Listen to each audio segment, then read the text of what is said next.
In 1997, a Greek diver named Kostas Thokterides dropped into the Ionian Sea on what should have been a routine recreational dive. At 170 feet, his light swept across something that shouldn't have been there, a submarine, intact, resting upright on the sand like it had been carefully parked. The conning tower still stood proud, periscope partially extended, torpedo tubes sealed. HMS Perseus, lost in 1941 with all hands, 56 years in the dark. But here's the thing that made naval historians go quiet when they compared the wreck to archive testimonies. One man had walked away from this grave. One man, from a depth that should have killed him twice over, using equipment that wasn't designed to work where he used it. How does a submarine sit untouched for over half a century? And how does a single soul escape what drowned everyone else?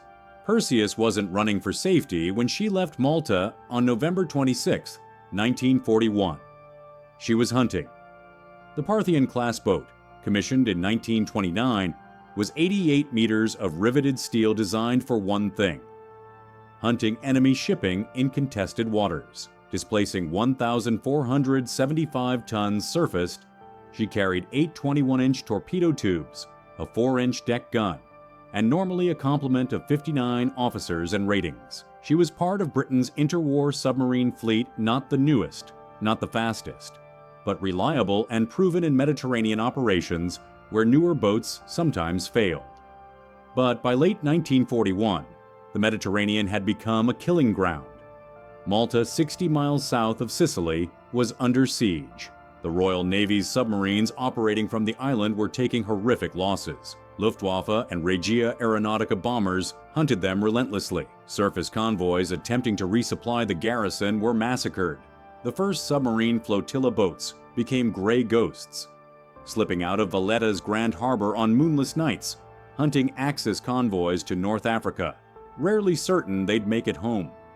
Perseus was one of those hunters, and her final patrol was no exception.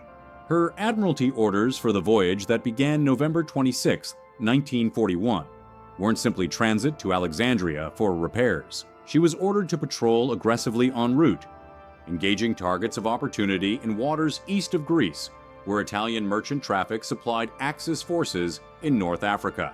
She carried 59 regular crew members, plus 2 passengers men who needed transport east, and for whom a submarine berth was the only available passage. One of those passengers was leading stoker John Capes. Capes wasn't a Perseus crewman.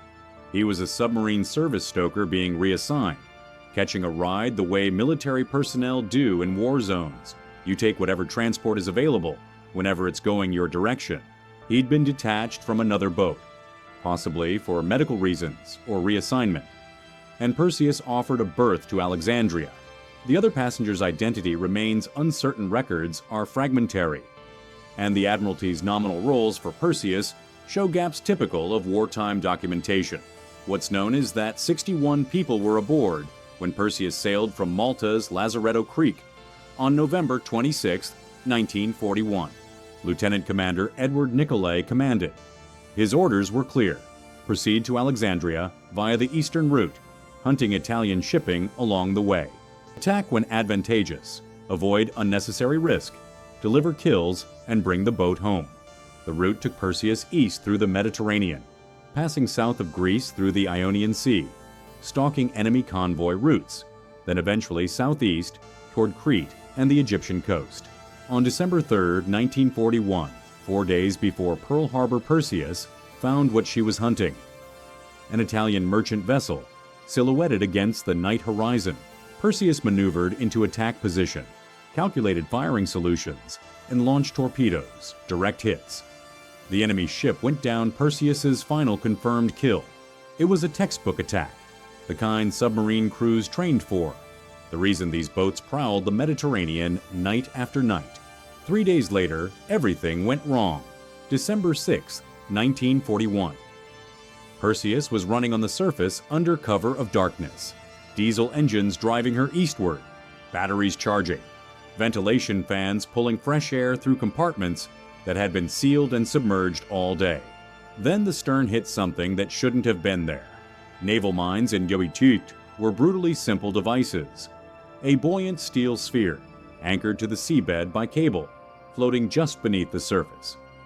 Packed with 200 to 300 kilograms of high explosive, trigger mechanisms varied contact horns that crushed on impact, magnetic sensors that detected a steel hull's signature, acoustic triggers listening for propeller noise. The mine that killed Perseus was likely a contact type, part of a defensive field laid by Italian naval forces to interdict British submarine traffic through the Ionian Sea. Italian records reference minefields in those waters, charted in late 1941. British naval intelligence either never intercepted that information or failed to distribute it to submarine commanders in time. Perseus's route took her directly through it. The explosion tore open her stern. When a naval mine detonates against a submarine hull, the physics are catastrophic. The blast wave travels through water and incompressible medium, delivering energy far more efficiently than air. The pressure hull, designed to resist external water pressure, is comparatively fragile against outward explosive force. Plating peels like paper. Rivets shear. Frames buckle. Perseus aft sections, engine room, motor room. Battery compartment were shredded. Seawater at 170 feet depth doesn't trickle in. It blasts through ruptures at pressures exceeding 75 pis.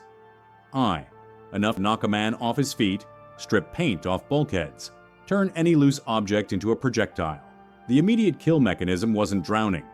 It was chemistry and physics happening faster than human reaction time.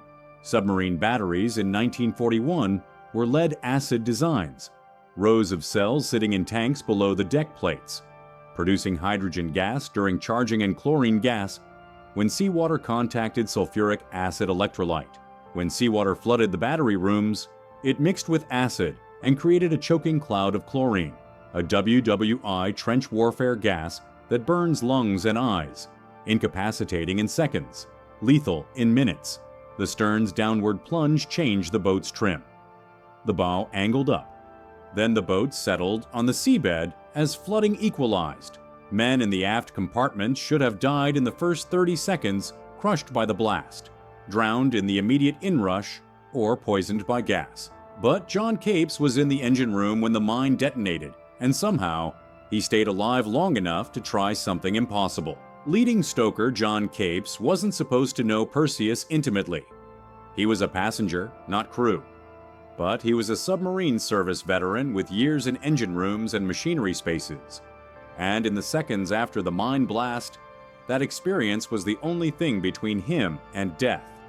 In 1943, after 18 months on the run in occupied Greece, Capes was smuggled out by resistance fighters, handed over to British intelligence in Turkey, and debriefed in Cairo. His account was filed in Admiralty records, stamped classified, and largely dismissed. Too many improbable details. No physical evidence, no wreck to verify the story. Then in 1997, Kostas Thoktorides found the wreck at position 38 degrees, 19 minutes north, 20 degrees, 32 minutes east off the southern tip of Kefalonia, roughly 7 miles north of Zakynthos, exactly where Capes said it would be. And suddenly, the impossible story had coordinates. Capes said the mine detonated directly beneath the engine room, a brutal shock that lifted men off their feet and knocked out most of the lighting. Emergency lanterns flickered on, dim red bulbs powered by backup batteries. Water began rising through ruptured hull plating, slow at first, then faster as pressure equalized and the boat settled. He said the air turned foul immediately. Not just chlorine, which was flooding the battery compartments forward of him, but the smell of burning insulation, seawater mixing with diesel fuel, and human fear. Men shouted. Some tried to organize. Others froze. The engine room was flooding. The lights were failing. And 170 feet of black water pressed down on a hull that was torn open and dying. Capes said 3 other men were with him in the aft sections, fellow stokers or engineers who'd survived the initial blast and made it to the one piece of equipment that offered any chance: the twill trunk escape hatch. The twill trunk was an escape system located in the engine room, a vertical tube roughly 3 feet in diameter, running from the compartment up through the pressure hull to an exterior hatch. It had 2 watertight doors. one at the bottom, opening into the engine room, and one at the top, opening to the sea. Standard procedure was to enter the trunk, seal the lower door, flood the chamber using a manual valve until pressure equalized, then open the upper hatch and swim out while breathing from a Davis submerged escape apparatus. The DSEA, introduced in the 1920s, was a rubberized breathing bag worn over the chest, connected to a mouthpiece and nose clip. A canister of soda lime absorbed exhaled carbon dioxide. A small oxygen bottle provided breathable air. The user would flood the escape trunk to equalize pressure with the sea outside, then open the outer hatch and swim to the surface while breathing from the apparatus. It was rated, optimistically, for escapes up to 100 feet depth. Perseus sat at 170 feet 52 meters. At that depth, partial pressure of oxygen becomes toxic if breathed too long. Nitrogen narcosis begins impairing judgment. The DSEA's oxygen supply was calculated for shallow escapes. At 170 feet, it would be consumed faster, and the risk of oxygen toxicity was significant. More critically, ascending from 170 feet without decompression stops, risks severe decompression sickness.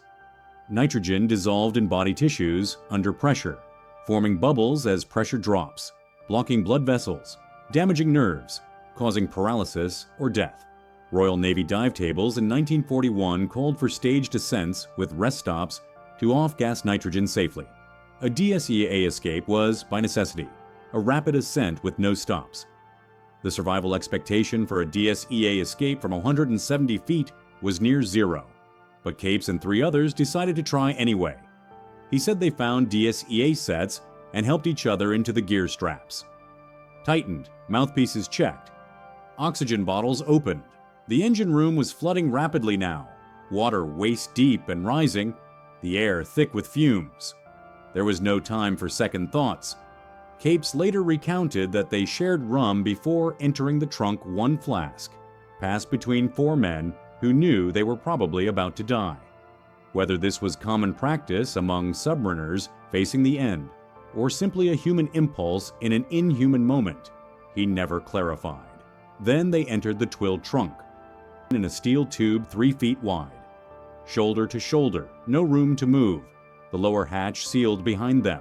Capes said he opened the flood valve, and cold seawater jetted in, shocking even through their clothes, filling the narrow chamber.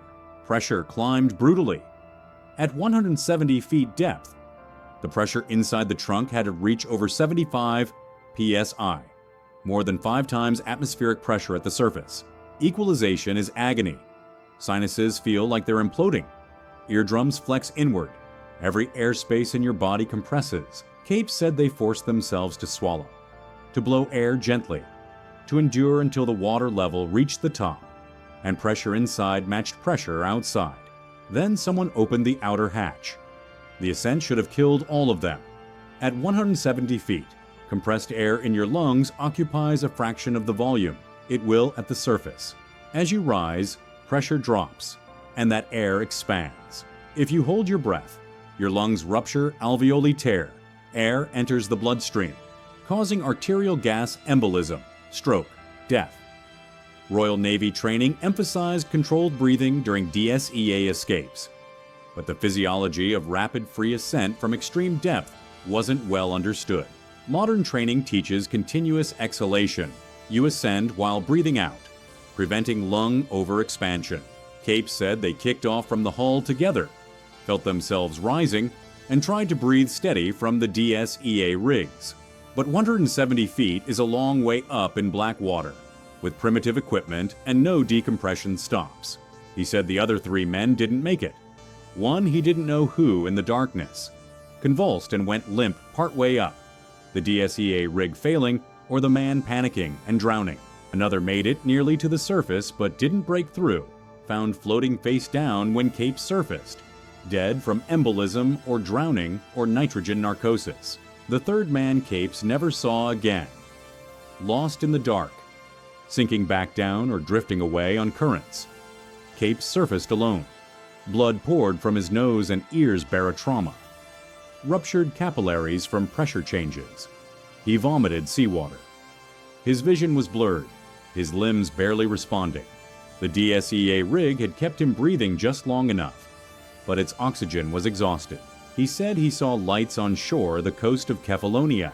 According to his debriefing account, he swam approximately 5 miles through cold Mediterranean water, half-conscious, hypothermic, kept alive by adrenaline and the mindless reflex to reach land. 5 miles, 8 kilometers, in the dark. After surviving an ascent that should have killed him, he made it. Barely, collapsing on rocks somewhere along the Kefalonian coast, blood still leaking from his ears, lungs burning. Capes lay in occupied Greek territory, with no identification, no allies, no plan. The Royal Navy would list him as dead. His family would receive a telegram. Missing, presumed lost. But he was alive. And the real nightmare was just beginning. 57 men stayed aboard HMS Perseus when she settled on the seabed at 52 meters, those who died in the initial blast. Those trapped in flooded compartments, those who never reached an escape trunk, and those who chose not to try. 4 men attempted escape from the twill trunk in the engine room. 3 died during the ascent. 1 made it to the surface and swam to shore. Their remains are still there, in compartments now silted and dark, protected by international maritime law and the British Protection of Military Remains, Act 1986. Why didn't more try to escape? The simplest answer is that most couldn't.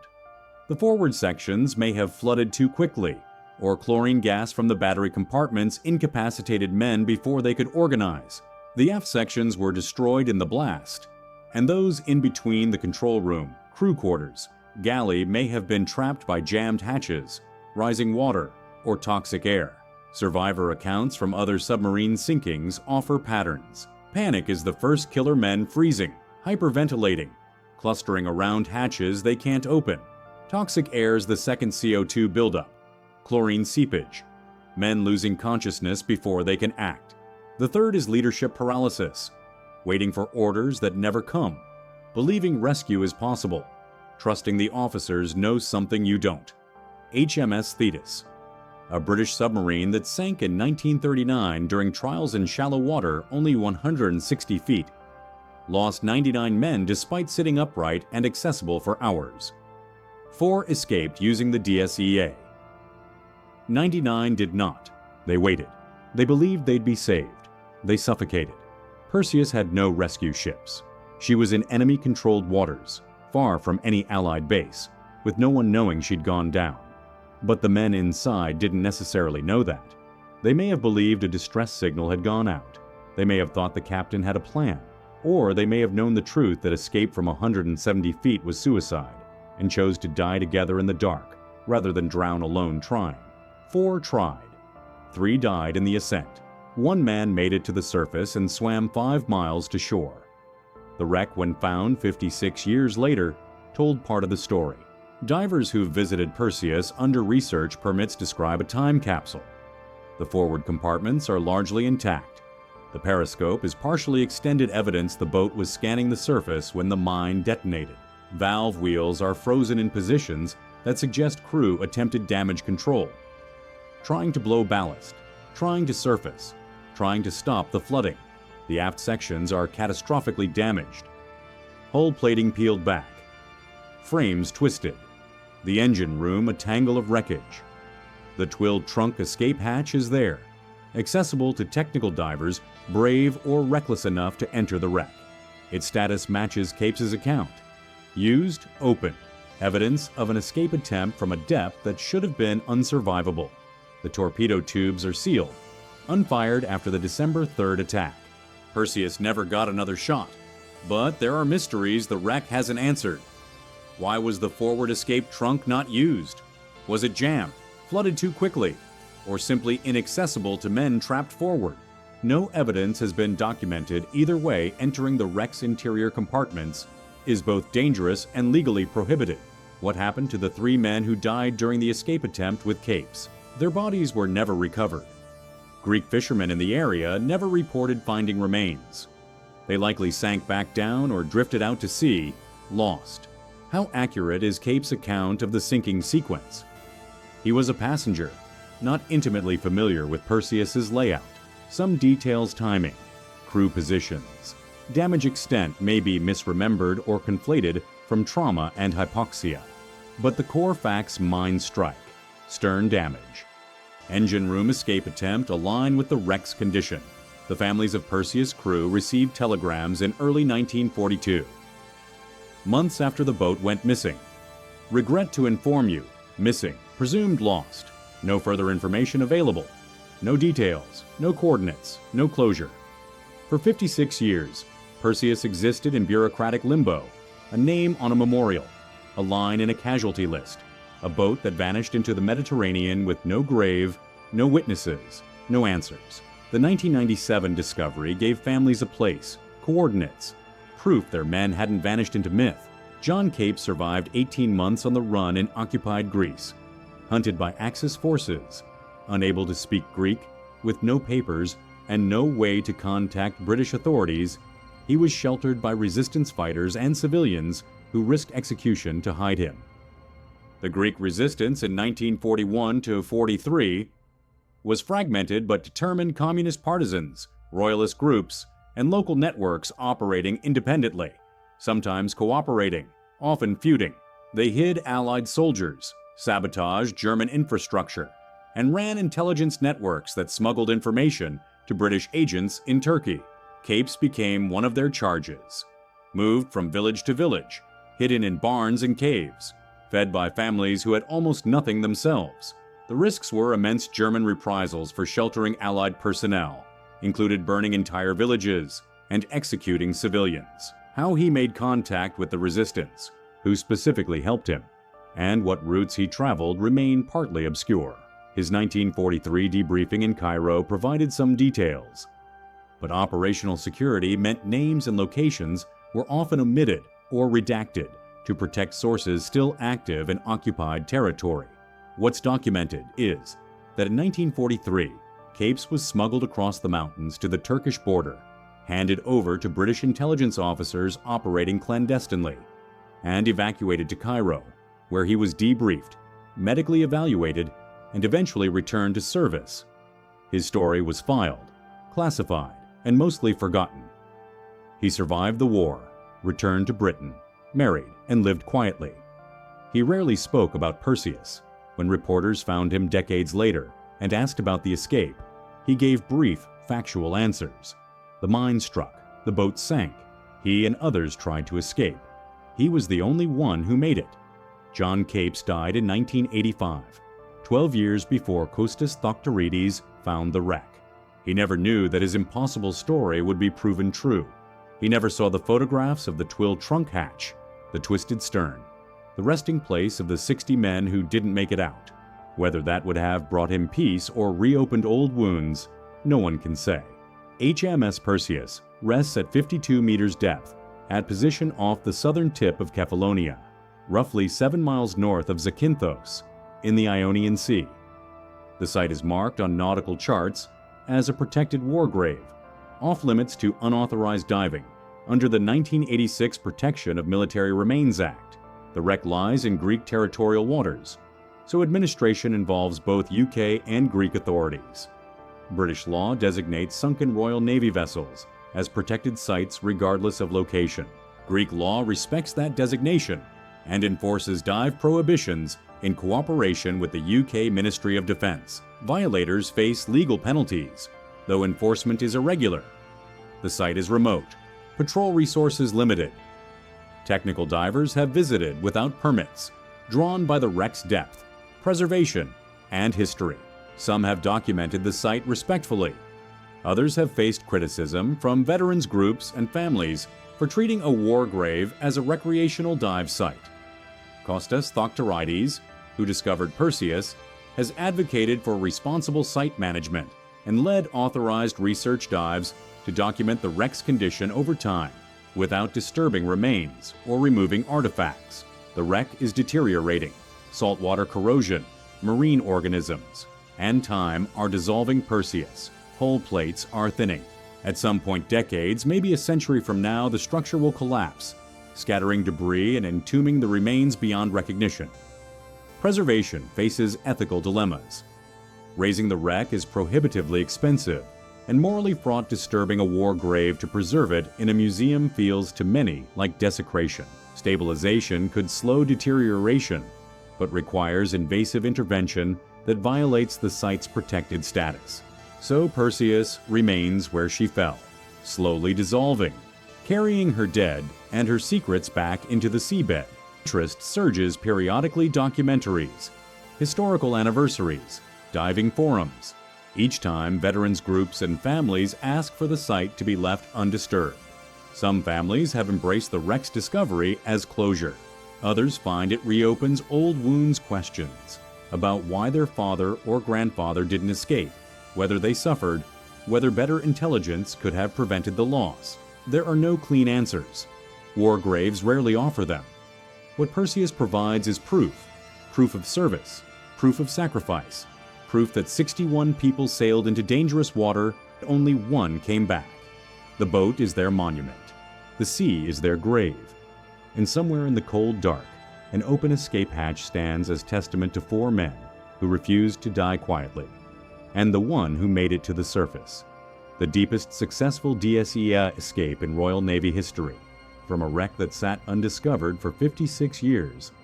Be a man who spent the rest of his life carrying the weight of 60 deaths, and a story almost no one believed, until a Greek diver's light swept across a conning tower that shouldn't have been there, and proved that sometimes the impossible is just the truth waiting to be found.